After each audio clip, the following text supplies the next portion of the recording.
The Myrtles Plantation was built in 1796 by General David Bradford. Originally it was called Laurel Grove.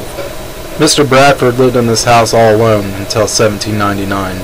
At the time he was pardoned for his role in the Whiskey Rebellion. This is when he moved his wife Elizabeth and their 5 children into the plantation.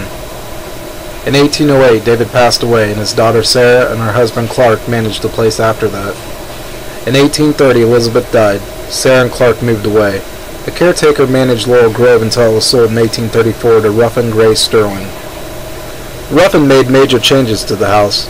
Some say making changes to a location can spur paranormal activity. Laurel Grove was doubled in size and then renamed the Myrtles Plantation. Here's the part of the story I find interesting, and maybe a key to why this place is rumored to being one of the most haunted places in the world. Ruffin imported fancy furniture from Europe. Now, I'm not sure if this was new or used furniture. If used, could a spirit or spirits be attached to some of these pieces? I really don't know if a spirit can be attached to an object, but I believe that is possible. In 1854, Sterling died and the plantation was left to his wife Mary. His wife hired William Drew Winter to assist her with managing the Myrtles. He was her lawyer and agent. Winter married Mary's daughter Sarah. They lived at the plantation and had 6 kids. One, Kate, died of typhoid at the age of 3, not sure if she died in the house. Many deaths are rumored to have happened in the house, but there's only one that can be confirmed. In 1871, William was shot on the porch and the killer was never found. Some say that the house is haunted by 12 ghosts. The most famous story is about a slave named Chloe. She was owned by Sarah and Clark. The rumor is Clark forced Chloe into being his secret lover. Then another story says she would spy on Clark to learn about his business dealings. I guess she was caught for one of the 2 things and one of her ears was cut off. She wore a green turban to hide it. My guess is she was caught trying to listen to information that didn't pertain to her, hence the reason her ear was cut off. She wanted revenge for being mangled, so she baked a birthday cake that contained extract and boiled oleander leaves. These are very poisonous. This plan didn't work out the way she wanted it to. Only Sarah and her 2 daughters ate the cake. All 3 died.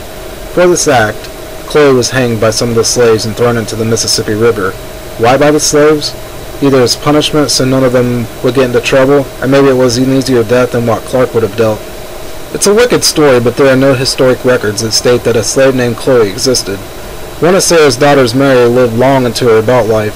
Sarah died of yellow fever.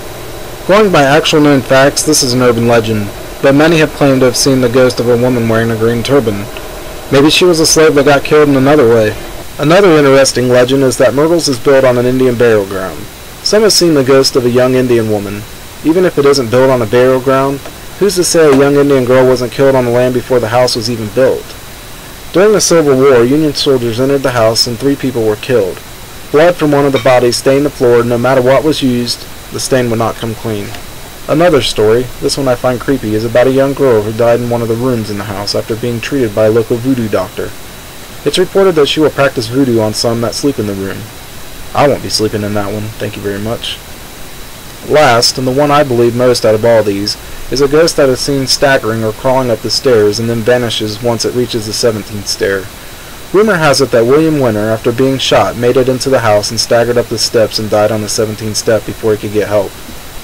After researching and reading about this place, I have to say that if it's haunted, William Winter would be the one having a good reason to haunt the place.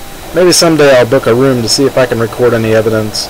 It is a bed and breakfast now, and they allow you to ghost hunt in certain areas. They also have tours. If you want to find out more, you can visit their website at www.myrtlesplantation.com.